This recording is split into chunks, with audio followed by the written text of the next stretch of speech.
तो वेलकम जी। आज हम लोग पढ़ेंगे आइडिया ऑफ एटम। पिछली वाली वीडियो के अंदर मैंने ये वाली बात की थी कि जो केमिस्ट्री जो सी होती है वो कंपोजिशन ऑफ मैटर का नाम होती है। ठीक है, कंपोजिशन ऑफ मैटर का नाम होती है। मैटर जौन सा है वो एलिमेंट पे कंसिस्ट करता है।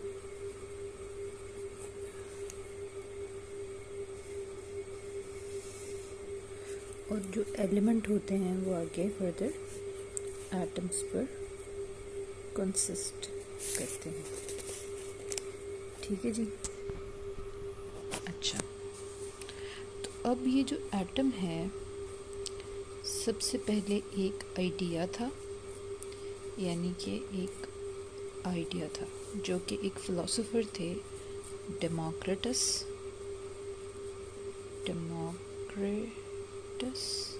सही स्पेलिंग है, ठीक है। 460 BC के अंदर उन्होंने ये कॉन्सेप्ट दिया था कि smallest particle in the world, smallest particle in the world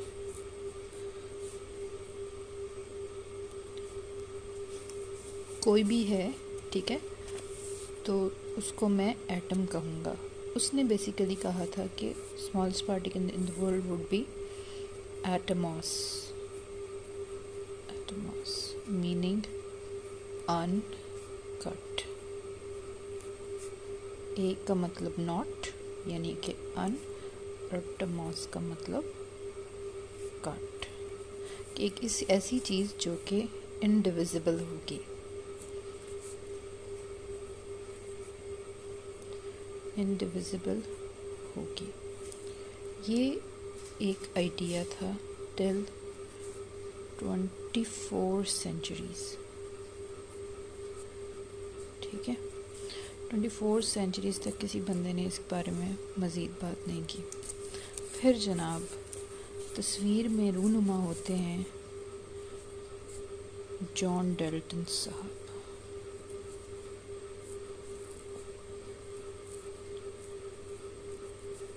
John Dalton in probably 1808 में।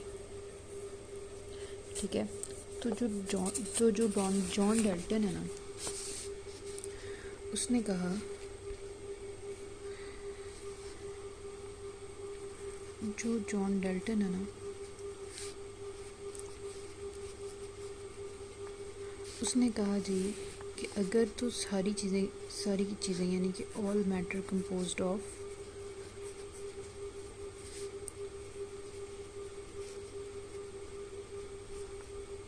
एटम,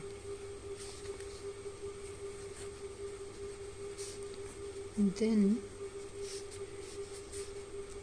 एक तो होगा law of conservation of mass,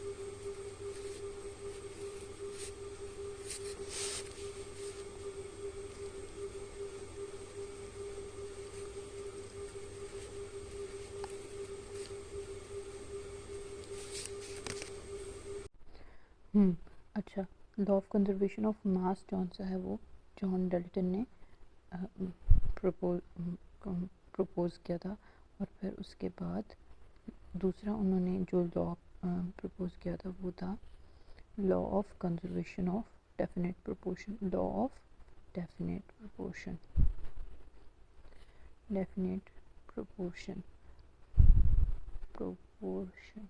अच्छा, मतलब ये कि अगर बिलफर्ज हमारे पास एक केमिकल रिएक्शन है, कोई भी केमिकल रिएक्शन ले लो, NaCl प्लस H2O, ठीक है, तो HCl प्लस NaOH बन जाएगा। ठीक है, तो अब इसके अंदर अगर हम लोग ये वाली बात करें कि जितने नंबर ऑफ मोल्स यहाँ पर हम लोग सोडियम के या फिर क्लोरीन के ले रहे हैं, उतने ही नंबर ऑफ मोल्स मतलब कि जितने मोल्स हम लोग रिएक्टेंट में ले रहे हैं,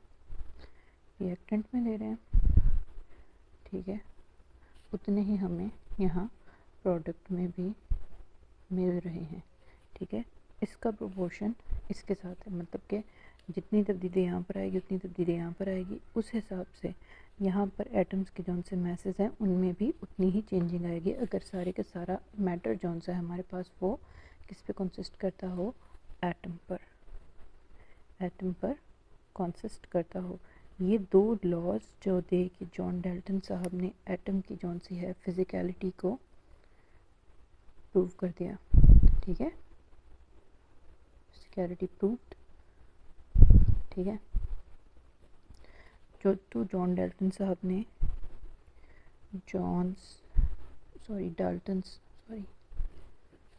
डाल्टन्स फर्स्ट एटॉमिक मॉडल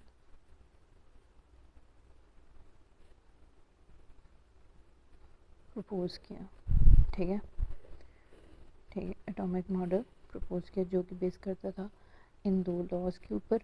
लेकिन तब तक 1808 में, यहाँ पर मैंने बताया 1808 में, तब तक ना तो हमारे पास इलेक्ट्रॉन की डिस्कवरी हुई थी और ना ही हमारे पास प्रोटॉन की डिस्कवरी हुई थी, ठीक है। फिर 1860s में, ठीक है, विलियम क्रुक्स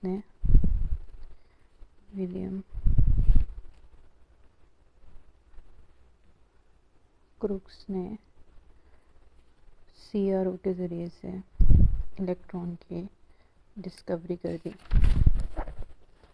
फिर 1886 में गोल्डस्टाइन ने परफोरेटेड कैथोड यूज़ करके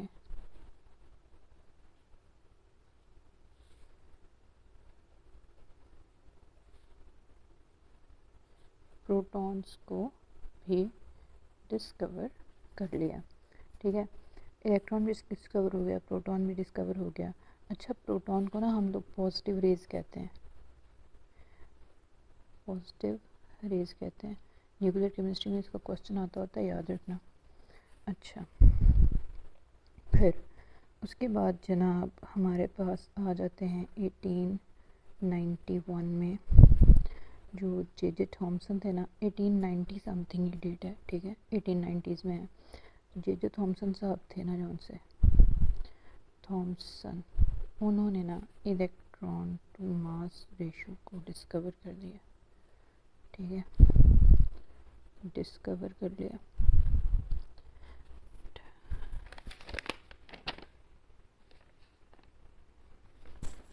हाँ, 1897 है, सही कर लो, ठीक है, 1897 जे थॉमसन ने इलेक्ट्रॉन मास को डिस्कवर कर दिया। अच्छा, अब ना ये electron to mass ratio discover हो गई, हमारे पास प्रोटॉन भी डिस्कवर है और वो, तो अब ना जे थॉमसन ने कहा जी कि मैंने भी ना, मुझे नहीं पता, मैंने भी जौन सा है ना वो एक एटॉमिक मॉडल प्रपोज करना है, चाहे मैं जैसे मर्ज़ी कर दूँ। तो उसने ना ये नहीं सोचा कि मैं एटम्स को किस तरीके से एडजस्ट करूँगा, उसने मतलब कि एक रैंडम ही बात कर दी, थॉमसन जो रैंडम ही बात कर दी कि जो है ना एटम वो कंसिस्ट करता है एक सूप के अंदर, जिसके अंदर ना नेगेटिव चार्ज का सूप है, ठीक है, खाने का शौकीन होगा, खैर उसके अंदर ना पॉजिटिव चार्जेस जौन से ना वैसे करके ना एम्बेडेड होते हैं, और उसने इस मॉडल को कहा प्लम पुडिंग मॉडल, ठीक है। फिर जनाब स्टोरी के अंदर रदरफोर्ड साहब आ जाते हैं 1911 में with his famous gold foil, wire याद आता है, फॉयल एक्सपेरिमेंट, ठीक है, एक्सपेरिमेंट। तो बेसिकली ना रदरफोर्ड RUTHERFORD, ठीक है। तो ना हुआ क्या कि जो रदरफोर्ड था ना, रदरफोर्ड ना बेसिकली इंचार्ज था, और इसके अंडर काफ़ी सारे साइंटिस्ट ने काम किया था, जिसमें डेवसन और जर्मर थे, डेवसन और डेनियली थे, और फिर इसके काम को फर्दर साइंटिस्ट ने बढ़ावा दिया था, ये और बात है, ठीक है। लेकिन ना उसने जब गोल्ड फॉयल एक्सपेरिमेंट डिस्कवर किया ना, तो उसने अल्फ़ा पार्टिकल्स को गोल्ड फॉयल के ऊपर बम्बार्ड करा दिया। अल्फ़ा पार्टिकल्स जौन से थे वो 90% या 80% जौन से थे वो ऐसे ही पास हो गए, ठीक है, जिसने प्लम पुडिंग मॉडल वाली थ्योरी को गलत साबित कर दिया, ठीक है, गलत साबित कर दिया। लेकिन अब क्योंकि जनाब रदरफोर्ड एक बहुत बड़े आदमी थे तो उन्होंने क्लासिकल थ्योरी पेश की, क्लासिकल थ्योरी ऑफ लाइट। ये मैं आगे वाली वीडियोस के अंदर डिस्कस करूँगी। क्लासिकल थ्योरी ऑफ लाइट की बेस पे कहा कि जो इलेक्ट्रॉन्स होते हैं ना वो कॉन्टीन्यूसली स्पेलिंग बहुत गलत होते हैं मेरे, कॉन्टीन्यूसली जौन सा है ना वो एनर्जी रेडिएट करते रहते हैं, ठीक है, रेडिएट करते हैं और रेडिएट करते हैं तो एक्सेप्ट भी करते, एब्जॉर्ब भी करते होंगे, है ना, इलेक्ट्रॉन की एनर्जी रेडिएट और एब्जॉर्ब करते हैं। अच्छा, ये वाला इसका सबसे बड़ा जौन सा कंट्रोवर्शियल पॉइंट बना, ठीक है, जिसकी बेस पर रिजेक्ट हो गया रदरफोर्ड्स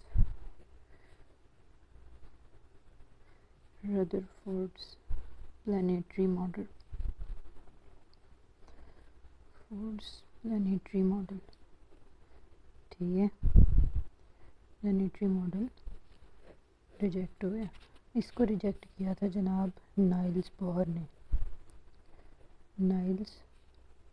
ने, ठीक है। और फिर नाइल्स बोहर ने बताया था कि जो एटम होता है ना उस तरह का होता है कि पॉजिटिव चार्ज जौन सा वो दरमियान में होता है और इलेक्ट्रॉन जौन से उसके गिर्द मूव करते हैं और इनकी जौन सी एनर्जी होती है वो क्वांटाइज्ड होती है। इसका सबसे बड़ा जो ड्रॉबैक था वो ये था कि इसने सिंगल इलेक्ट्रॉनिक सिस्टम्स को सक्सेसफुली इसने ना डिस्क्राइब किया था। आगे जाके इसकी भी बुद्धि जौन सी है ना वो गुल हो गई थी।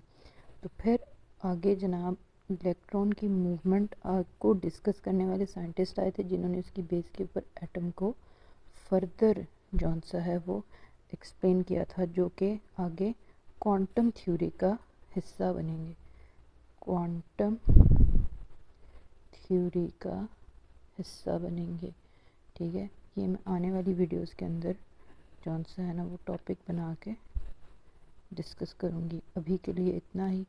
मेरे ख्याल से यार जितनी बातें मैंने आज की वीडियो में की आपको शायद समझ आ जाए। अच्छा, ये स्क्रीनशॉट ले लीजिएगा, इसका मैं रोक रही हूँ।